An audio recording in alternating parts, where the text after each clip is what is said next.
Hi everyone and welcome to this session with Careium. My name is Oskar Rönnqvist. I am an equity analyst here at ABG. So I'm covering the TMT sector, and with me here today I have the CEO of Careium, Christian Walén, who is going to give us a brief introduction to Careium, and then I will follow up with some questions to learn more about the company. So Christian, please start off with a brief summary of Careium.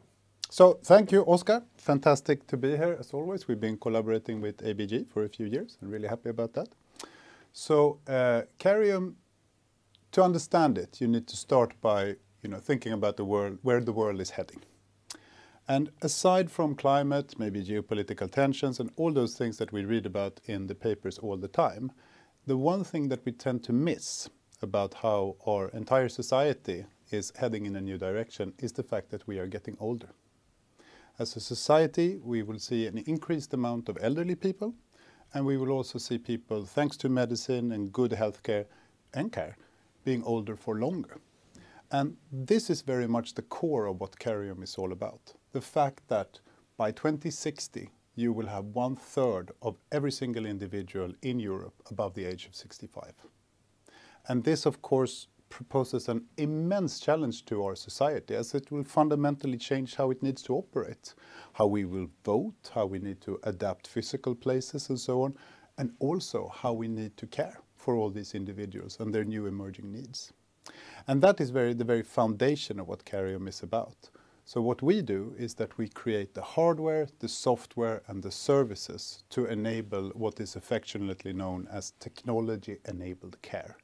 In essence, the ability to use all these great innovations to ensure that people can live really rich, safe, and active lives well into old age. That is what we do. Perfect. And if you just can explain a little bit more about your offering. So you said that you are offering both the software and the hardware. Could you just elaborate a little bit on this sort of business model? Is that recurring revenue in subscription models, or are you selling the pieces and hardware from itself? Yeah.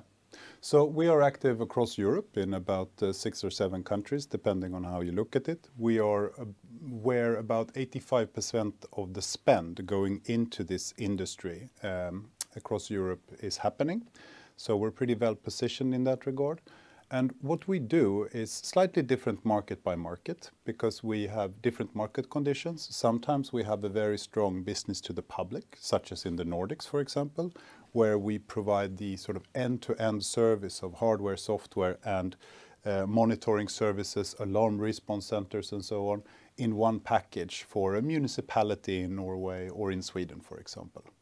In the UK, you have a bit of that business, but you also have a lot of B2B, where you do direct business with insurance companies and others that are responsible for the care, because the care system is different.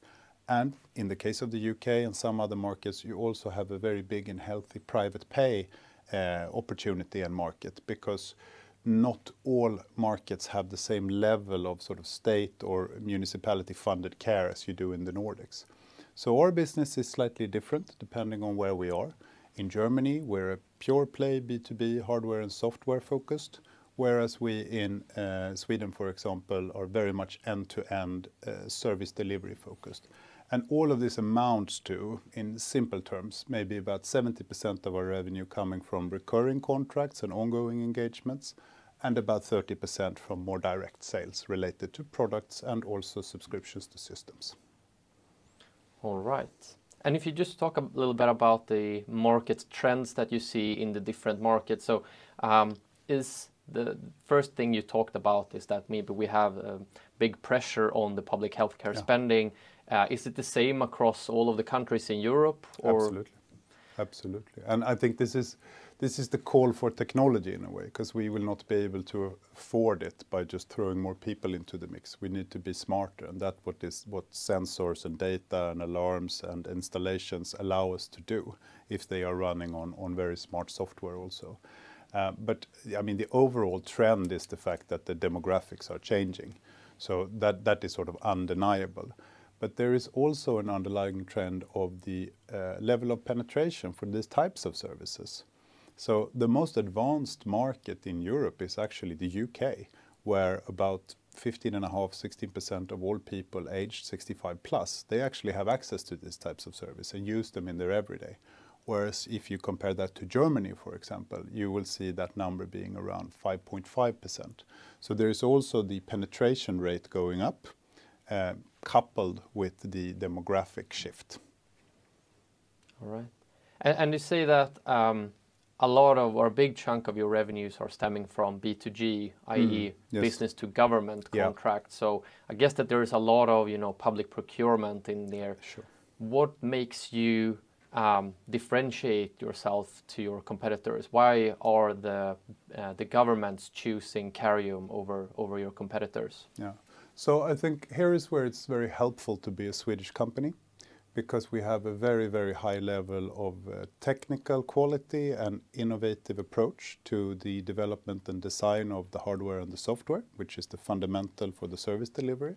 So I think that is really a differentiating factor for us, because we come from this very advanced kind of approach, where we have also, in contrast to some of our competitors, gotten really smart about manufacturing in a smart and healthy way, making us being able to compete very well on features and innovation, but also on a reasonable, if premium, price point.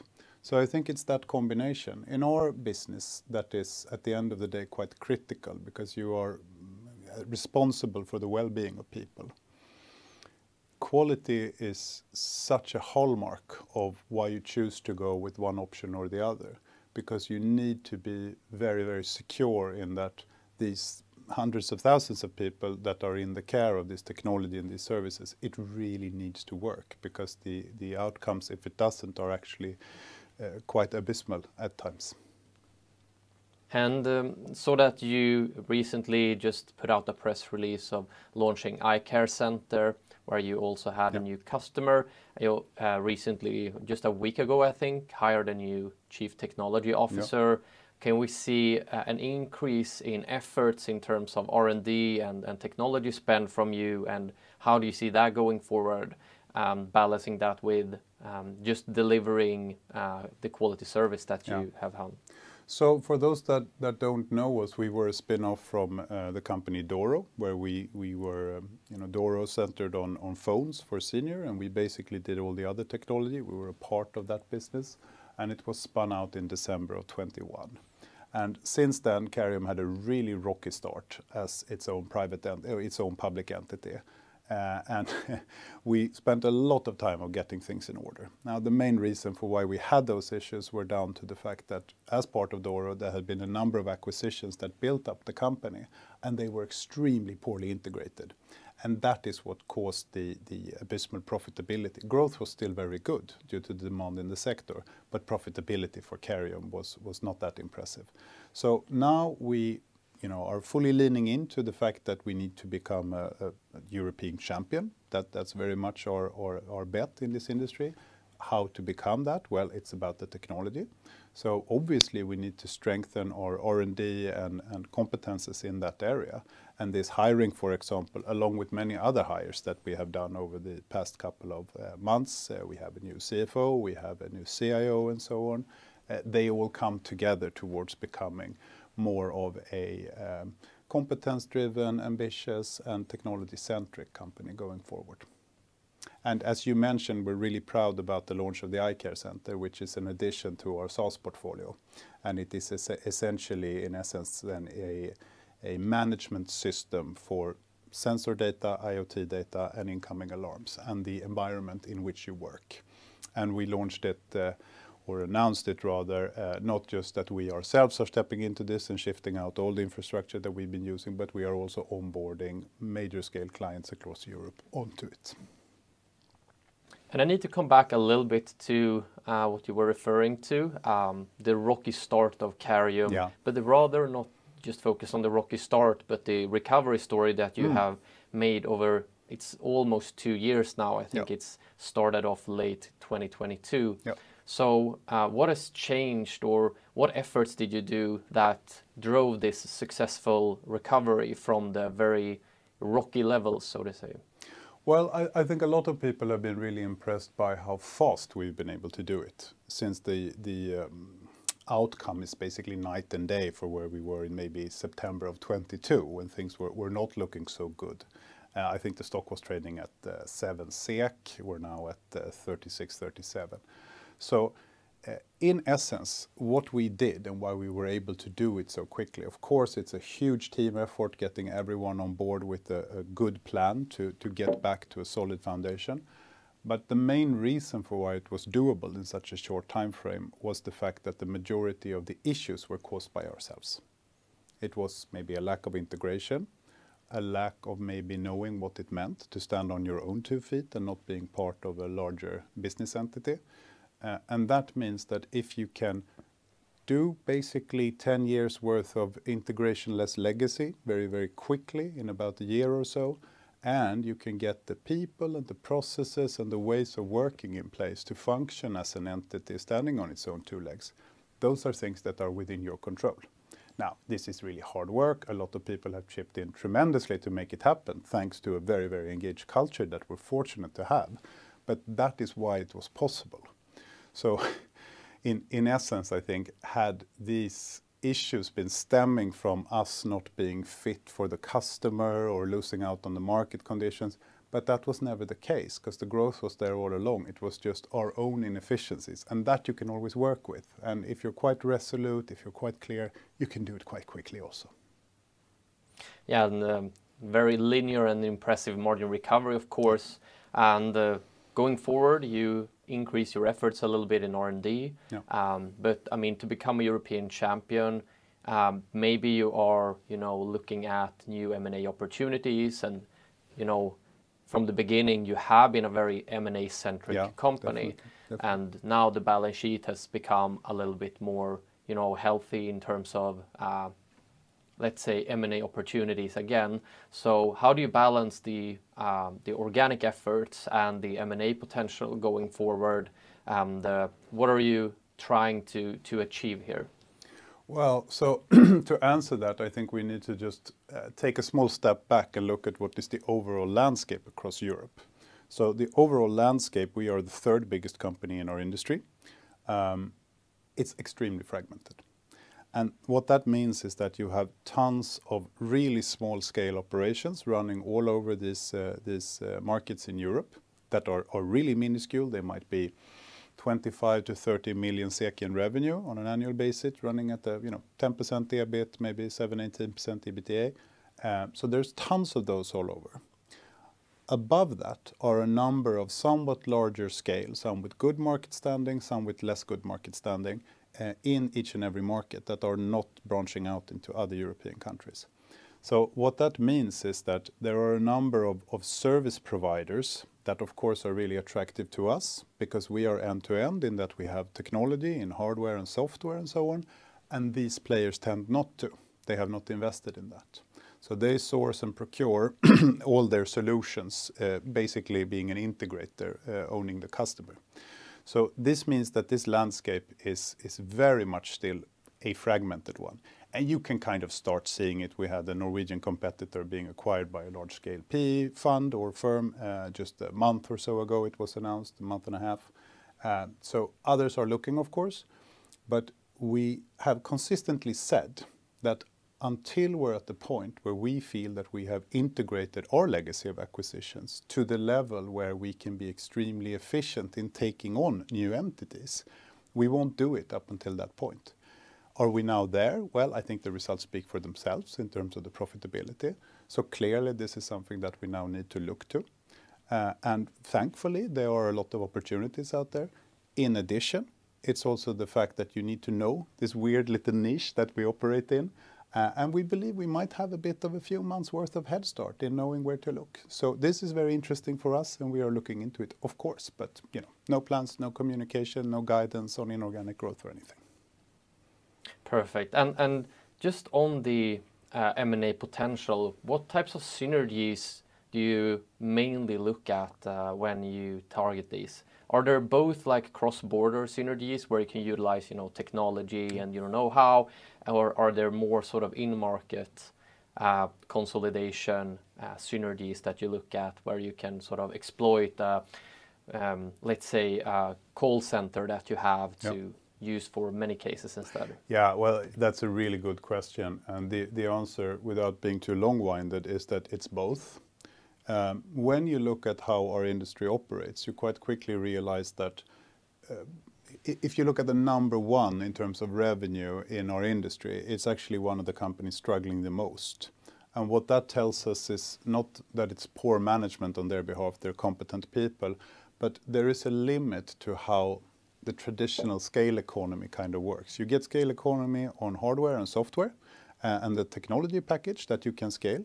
You still need to adapt it to different markets. So it's not so easy as you invent something and then you just roll it out. You need to adapt the German version, the Spanish version, and the French version, and so on. But what that means is that local scale is super important. So you can create tremendous scale efficiencies in Netherlands, in UK, in Germany, for example, or the DACH region, because they are kind of the same system. So when we look at potential opportunities, yes, there is the interesting technology side that could scale out and branch out to all the markets, which would be good. But the in-market opportunities, and particular in relation to the structural effects on the cost side, they are extremely clear. So when we think about M&A, we don't necessarily think about, crazy commercial synergies.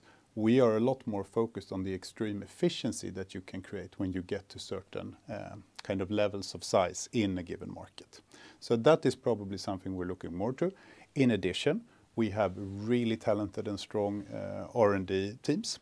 So we don't necessarily need to buy all the cool technology that's out there. We can also develop a lot, and we consistently do, which means that for us, maybe it's more interesting with some of these larger scale, good market standing, performing well kind of integrators that we can make extremely efficient if they were sort of in our ownership.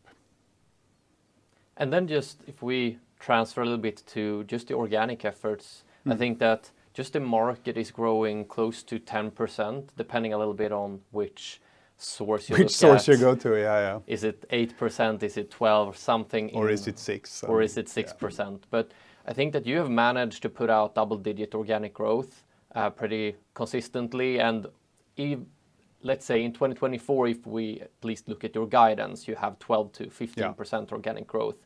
A little bit below that in the last 3 quarters, but now that at least according to our estimates, we think that you will accelerate a little bit in H2. Well, yeah, I mean, there is one thing that creates a little bit of a drag on the growth, and going back historically, if you look at the actual numbers with the acquisitions and so on, you can see that our organic growth has been between maybe 7 and 13%, somewhere around that, and then has been some acquisitions on top historically.